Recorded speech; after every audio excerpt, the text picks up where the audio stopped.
Hello, everyone, and welcome back to Speaking with Gravity. I'm your host, Joshua Williams. Hey, everybody. My name is Hannah Williams. Welcome back. And what up? I'm Terance Dawkins. And we have a special guest in the building with us today, Miss Kristi Byrd. Yes. Hello. Thank you. How you doing, Miss Byrd? Doing well. You feel good to be in the hot seat? Yes. No, I'm just yes. I'm just messing with you. I know it ain't cold, though. Oh my. Yes, ma'am. But we want you to think you're in the hot seat. You're a part of this family, and we grateful to have you. Thank you for having me. It feels good to be here this morning. Yes, ma'am. And somebody told me you was VIP, so you gotta. We gonna let you introduce yourself and go on through it. I don't know about all that. But Kristi Byrd, born and raised Greenwood, South Carolina. I currently work at Piedmont Technical College as the academic program director for a human services program. Awesome. I am a therapist. I have a company, Surface PCT LLC. Okay. I know Curvin. I want to give him a shout out for always bridging the gaps and bringing therapists together. So he and I have done quite a bit of therapy work together, complete a Atlyrian fellowship, and we're family in more ways than one. His wife is my soror. Awesome. And I am the president for our local Epsilon Psi Zeta chapter of Zeta Phi Beta Sorority Incorporated. Awesome. Yes. Awesome. Yeah, VIP. Definitely gotta always give shout out to Curvin. Yes. He's our fearless leader. Speaking with Gravity. Absolutely. He's seen but unseen. So, we definitely appreciate him. Human services. Can you tell us a little bit about that really quick? I don't even all the way. I think I know what human services is, but I think that would be helpful. Yes, it is really like the study of helping others. And so oftentimes we say a lot, we use the term very loosely in our community. I'm a social worker, I'm this, I'm that. It is a bona fide curriculum that provides instruction and strategies, interventions, techniques, information to students to help them provide services to underserved populations. Awesome. Yes. So does it fall up under human services? Falls up under like that program falls up under a certain department or something? Yes, we at Piedmont Tech we fall up under the business division, but we're located in the public service arena. Okay, awesome. Sounds great. Sounds like a big community component, that can go along with that. Absolutely. Oftentimes our students leave us and go on to be social workers. I am also a social worker, or go on to major in psychology or human services itself. And so I believe in what I do. I started out at a community college, and we want to make sure we give students a great start. So well, listen, we appreciate the work that you're doing. Big up you real quick. We appreciate the work that you're doing. Thank you. I'm to be here. Yeah, and raising that awareness and developing the generation of young people that are going into these careers. So appreciate that. Thank you. And I think it definitely relates, to our topic today. Our topic today, and we're season 10, episode 89. Y'all, we getting real close to that episode 100. Awesome. Yeah. We getting real close to y'all. Yeah, we getting real close to being 100 years old. Dinosaur status. But our episode today is all about how our thoughts change every situation. How our thoughts change every situation. I think this is I love this topic. But before we really get started, I want to get into there's some things that the people want to know. It's a segment that we added, I think maybe a couple seasons ago, asking the people what they want to know from us. So Terance, what people want to know. Can you lead us, brother? All right. The people want to know. What they want to know out there. What are some ways to challenge your beliefs and expand your perception? Ooh. Okay. Ooh. I'm gonna say ask why. I like Ask that yourself word, why. challenge. Yeah. Challenge. Yeah. Look, I'm gonna say ask why. Question yourself. Question why you're thinking what you're thinking. Question your beliefs, right? And that can be really scary, but I know it's been really helpful for me in thinking why do I do the things that I do. How did I get in this situation over here? Right? Asking myself why and continuing to ask. Okay, if I understand why I did this, then let me keep asking myself why, and I'll get somewhere. And sometimes you might not like where you get, but that comes with evolving as well. I like this question, and I want to highlight the end. It says, what are some ways to challenge your beliefs and expand your perception? I want to highlight your perception. is your perception. So until you step outside of the box and see other people's perceptions or how the world may view, your thoughts or your opinions, or your take on something, then you'll never understand why you stand so strongly on what you believe. And so I wanted to highlight that last part, is that it's your perception for a reason, because it's limited, it's inside of a box, and until you step out, then you're able to broaden your awareness. Beautiful. Absolutely. Beautiful. And if I could add, I think exposure it kind of goes along with what you're saying. And two, I just kind of want to disrupt the thought process is that we're always right. Yeah. There has to be a point of openness and acceptance in intentionally exposing ourselves to other people's perceptions and other thoughts and other behaviors. I think we're living in a society where we're really getting into ourselves, and it's high five to be isolated and to kind of be alone. We got to break that up, expose ourselves to other perceptions, and so we can learn. We can take what we like and what we want to adapt to. We can put some things on the shelf. There's a state of emotional maturity, I think, that has to happen for us to be able to say, we're going to challenge our thinking. We're going to expand our thinking. Why do we not do that? Like, why do we stay, you mentioned isolated. Why do we, isolate ourselves or... I think it's the comfort zone. It's the comfort zone. And society is really layering that for us. And so when there is a point in time where we need to be outside ourselves, a lot of fear happens. We are very comfortable not taking risk in society. There is a risk there. Sometimes we may not get what we want. We may not even hear what we want. We're trying to challenge our own perceptions, but we still can be encouraged to do it anyway. Try it anyway. Awesome. I think a word that comes to mind is, and it kind of plays off what you said, Josh, is curiosity. So become curious about maybe behaviors, curious about thoughts, curious about other people's perceptions, and ask questions, like you said, right?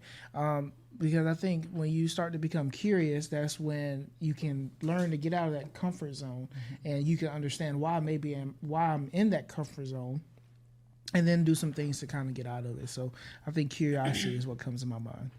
That reminds me of a very important concept in child development. I know that toddlers often ask the question, why? And it's because they're going through a phase of life where they're used to things being so imaginary. Excuse me, not imaginary, but they're used to things being so abstract, that now that they're transitioning to kind of more so the real world and understanding, okay, does this really exist, or is this imaginary, is this just in my head? So they're going through that transitional period, and during that phase they ask a lot of why questions, why is the sky blue? Well, why do I have to do this? But it relates to our topic, how our thoughts change every situation, because they don't really have I won't say they don't have thoughts, but they're understanding their thoughts. And so it never bothered me to answer those why questions, even though they come, time after time again to young children, because they're trying to understand their thoughts, and more so understand life. And so I feel like we do that as adults too. Until we ask why, we don't always completely understand our thoughts. Appreciate it, Hannah. And you know what's unfortunate to me is when we see people responding to those why questions with that's just how it is. Because I said so. There you go. I was about to say it. Ooh, I was ready. You heard that. Listen. Ooh, the magic answer. I was ready. Because I said so. With that look. Because I said so. Yeah. And don't make me say it again. Don't make me say it again. So I think that kind of hinders people from asking those questions. It does. Because it's like when I have those moments of curiosity, it gets met with rejection, or it gets met with anger, and then maybe I'll feel some type of shame and guilt around becoming curious, so I just stop doing it. But that's how people learn. That's how children learn, is we teach them, to challenge what they're seeing or try to explain what's going on.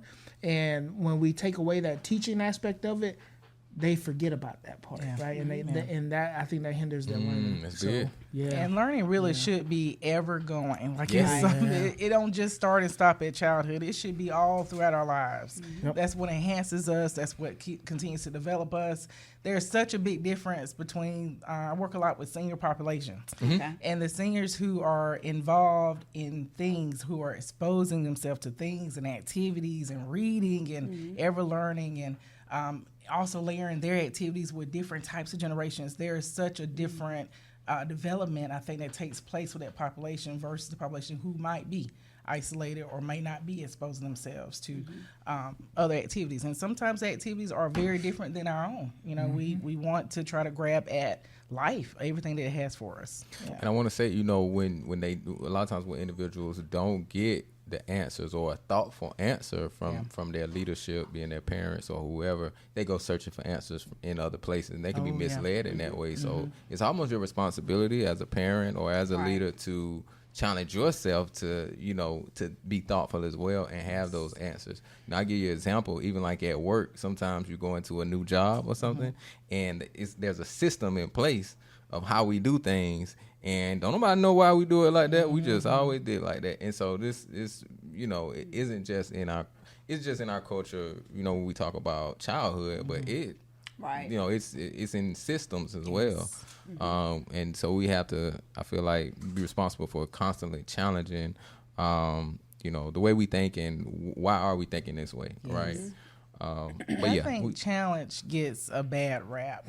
You know, we automatically think something bad when we hear the word challenge or disagreement. Yeah, we should welcome that word. We should want to grow our thoughts. Yeah, our perceptions. Definitely. Okay, I think we tackled that pretty good. So, people, you wanted to know. I hope you know now. I hope you feel better. And please provide some feedback. You know, in the chat, we're very interactive. So please provide your feedback on even your thoughts or your opinions on what we're speaking about. We want to know those. We want to move along to the QD of the hour, Miss Hannah. Yes. So our QD of the hour, I will remind you all, or even for those that are just tuning in for the first time, welcome. Our QD of the hour is a quotable data, another version of fun facts, info for you to be able to share or give to your friends, family, colleagues, coworkers, church members, etc. So today's QD of the hour states, our brain tends to fill in missing gaps and take shortcuts in order to perceive meaningful and complete images. I'll repeat that one more time. Please. Our brain tends to fill in missing gaps and take shortcuts in order to perceive meaningful and complete images. This concept is called closure and was introduced to the world by Gestalt psychologists. So what's your take on that? Or anybody's take on it? Well, you look this way, so I look back at you. What's your take on it? Well, my take on it is our brains are ultimately trying to keep us alive and help us survive.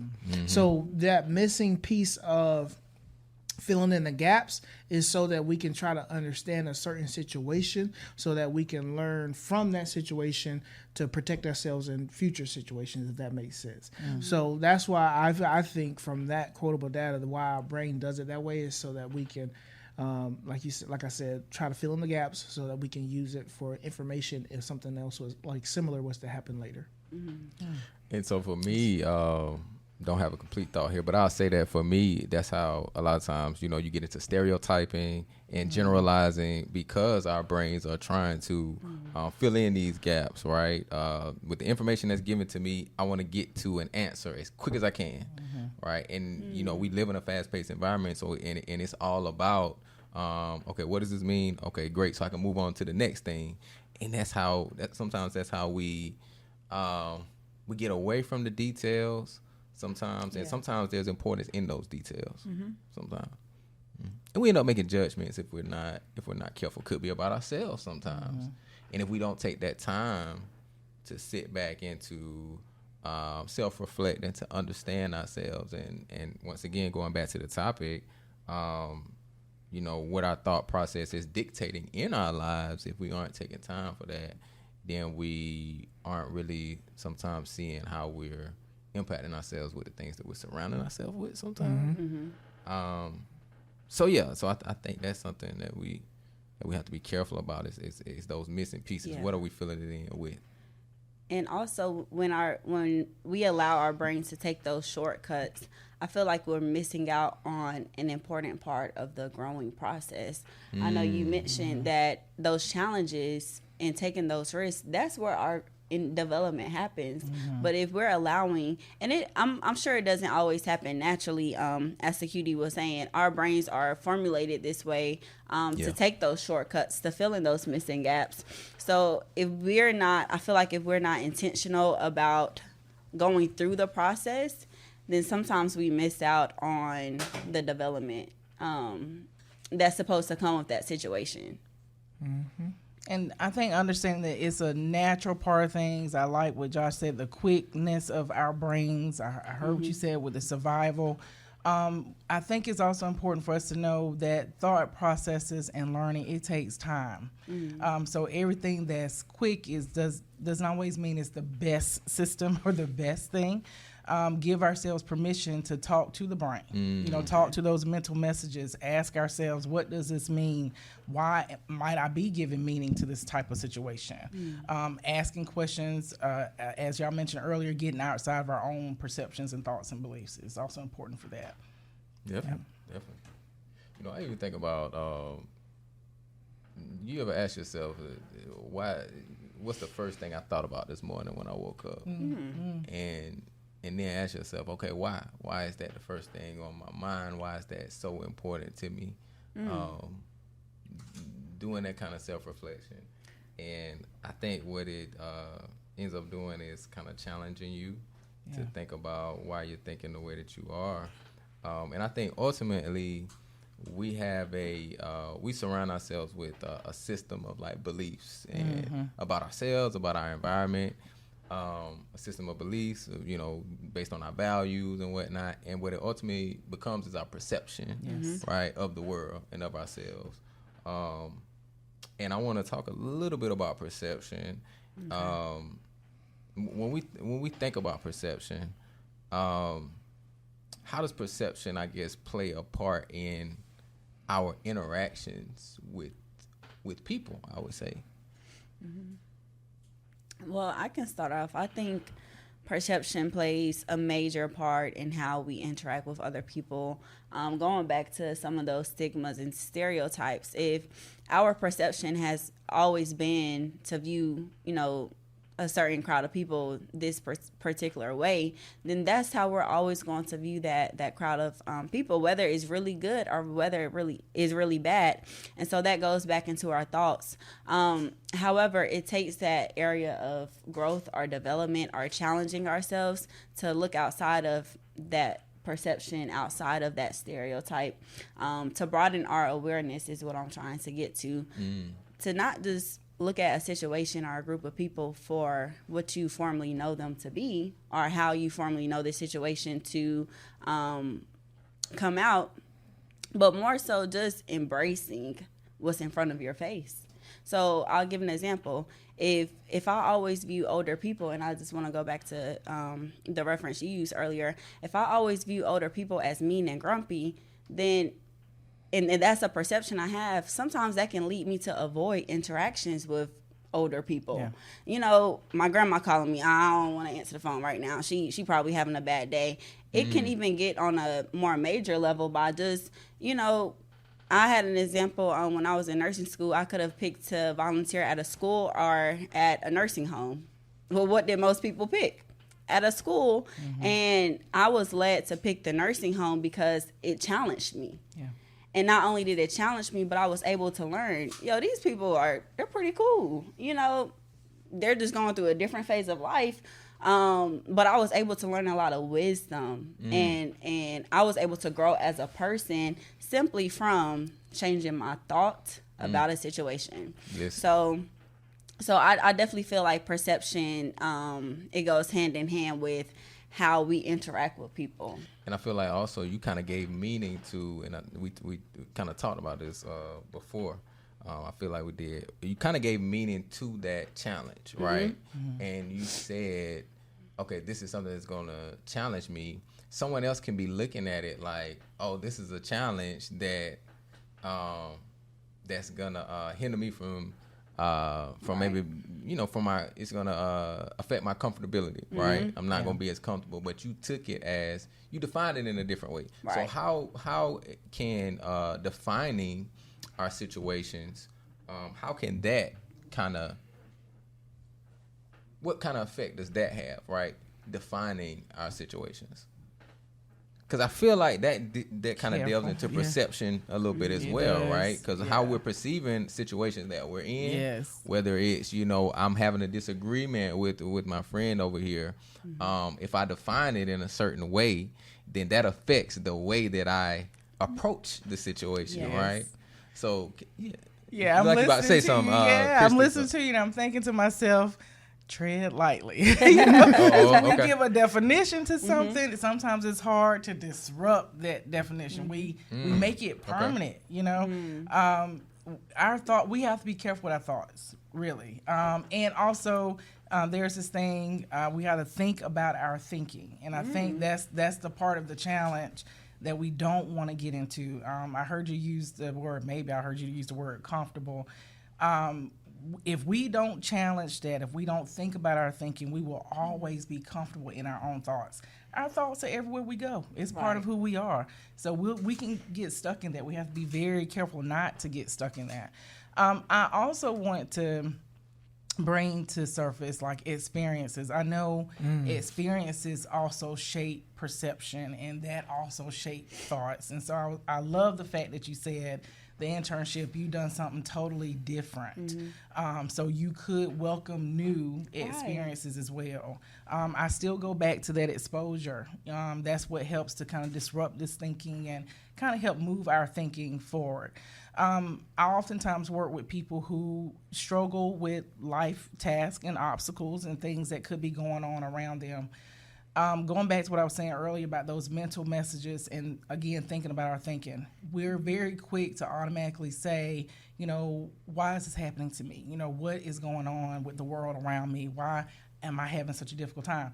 I'm not saying that you're not having a difficult time. I'm not saying that these things aren't happening.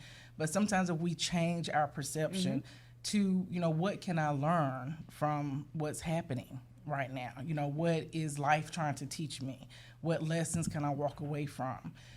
Sometimes when we kind of just reframe our thoughts and think about our thinking, sometimes our outcome will be very different. If we go into a situation working with seniors and we already have those, stigmas and those thoughts, our behaviors are going to kind of start shaping around those thoughts. We may become grumpy. We may also not be as nice as we could be. We may reject certain experiences and things that we need to learn. When we open ourselves up and be inclusive about thought processes and welcome other behaviors and thought processes in the experience, that can help shape and guide our thinking too. Yep. And a question that came to my mind, you pretty much already answered it, was where do our perceptions come from? Like where? Because when you're born, you don't have your own perception until you have experiences. And that experience could be when I'm hungry, I get fed. When I use the restroom or the bathroom, I get changed. So if I don't have those positive experiences, or if I'm crying and someone comes and nurtures me, I feel safe and secure. If I don't have those experiences, then I start to even as a young toddler or a baby, it starts to shape my perception of my needs are either going to be met or they're not going to be met.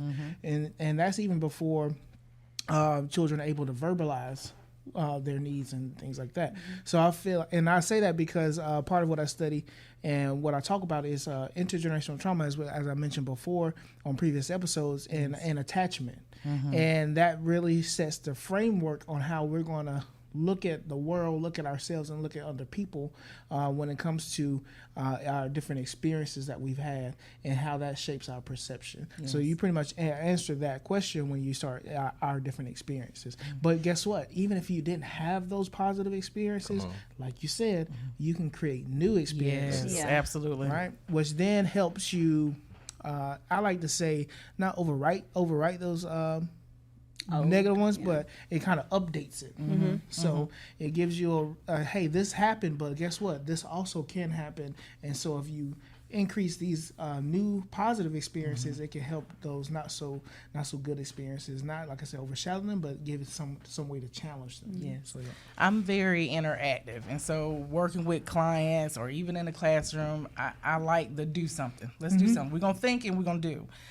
Even going back to experiences, there aren't any wasted experiences. Even if the experiences is not the best experience, we still learn something from that.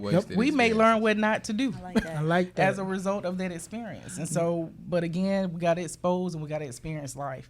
Life is active. Our thoughts are active. We got to put some work behind them. Yes, ma'am. And what I'm hearing... No wasted experiences. That's all I wanted to say. Right. I like that too.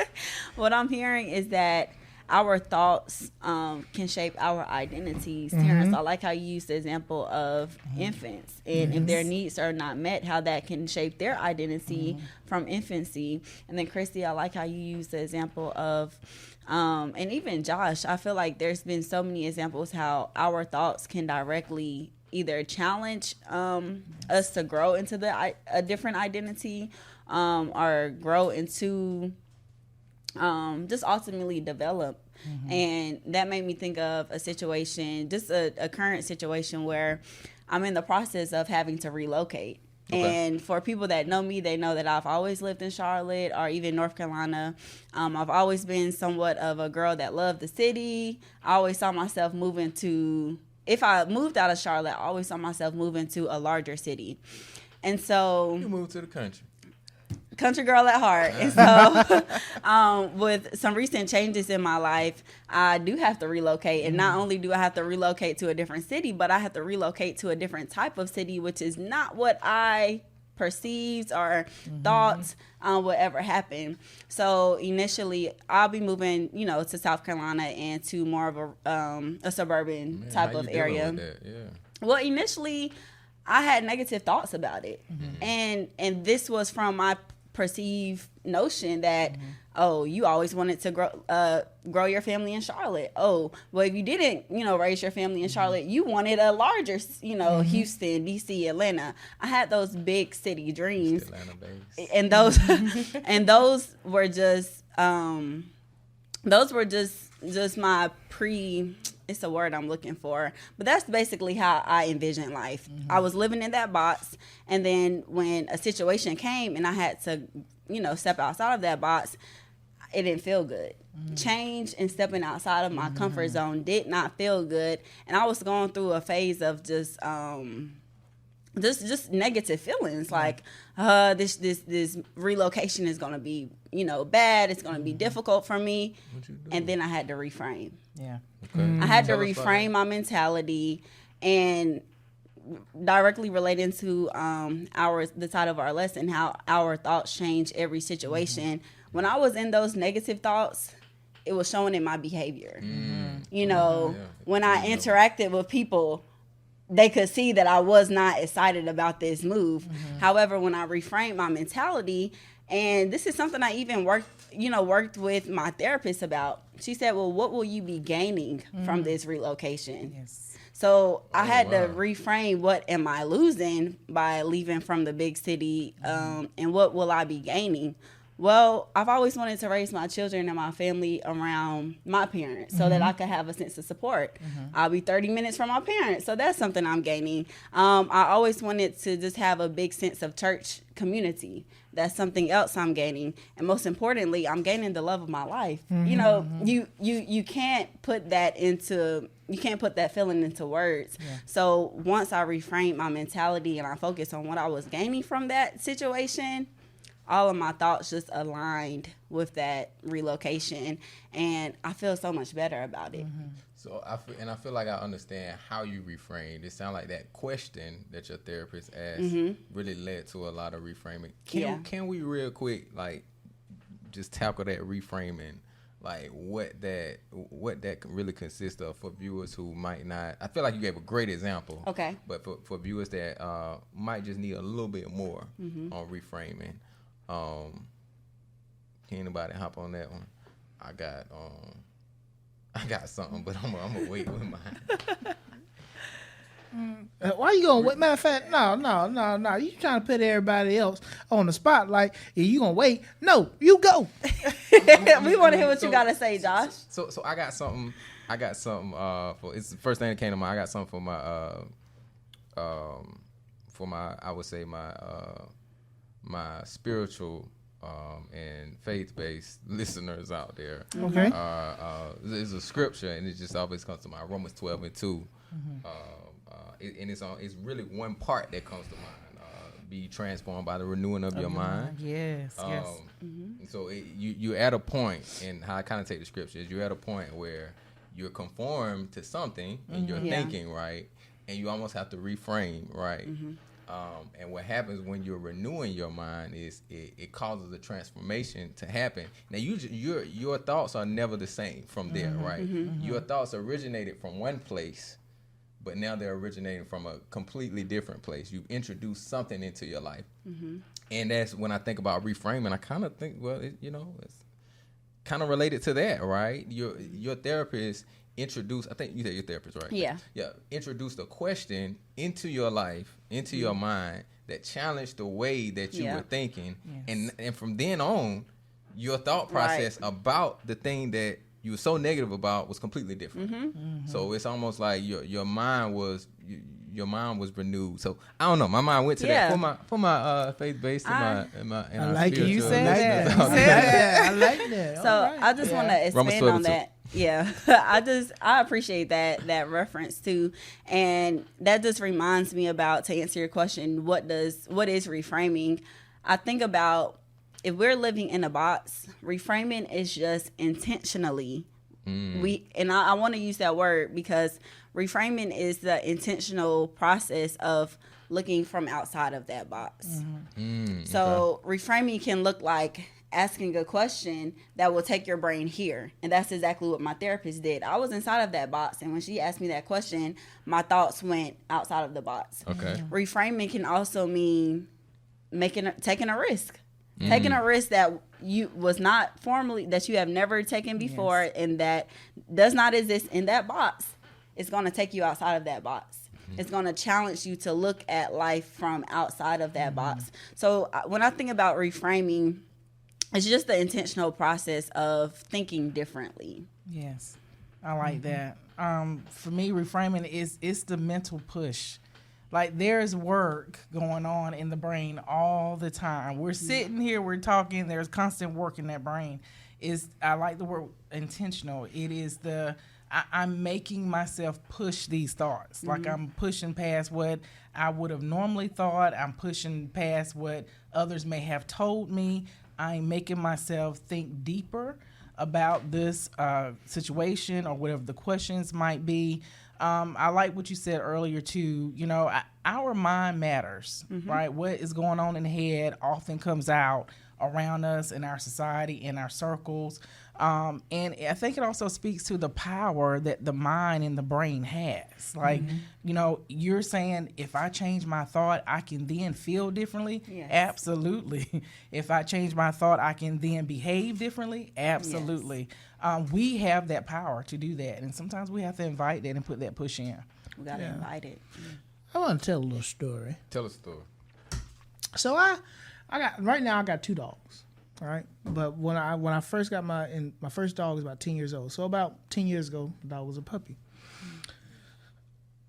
I went to work. This is when I was in school too. I went to work, went to school, came home. She had busted out of the kennel, and out of the room I had her in, and she just tore apart this photograph I had of me playing basketball in high school, and it made me mad. I'm not gonna lie, but the frame of that picture was destroyed.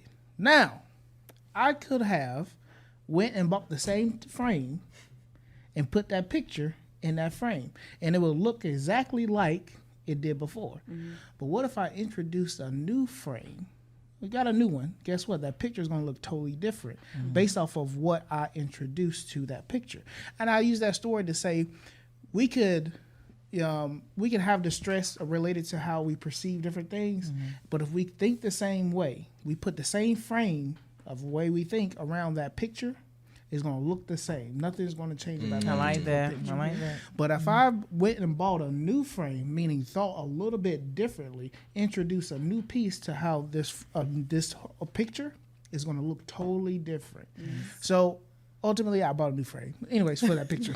I love it. That's what I came out. So I think, like I said, if you want to introduce, that's what I think reframing is. Yes. Putting a new thought process or putting some type of introduce something new to a picture you've already painted can help change what that picture looks like.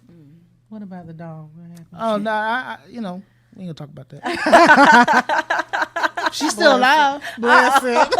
She's still alive. Still alive. 10 years later. And, but yeah. And that reminds me of just one more time for our faith-based spiritual watchers. That remind me of a scripture about putting old wine in new glasses. You got to reframe that, man. Before you put those thoughts that you think are so great into that old mindset that you got. You better rethink that, because that old mindset, that ugly mindset, is gonna start to I would say dictate how you think about those healthy things that you putting in there, to the point where what's meant to be healthy is not gonna do you no good. Right? So you got to change you first. You got to start with you first. And we have the power to do that. I mean, I just think that's an amazing thing. Yes. I think another aspect to how we change our thoughts in a situation is reflecting.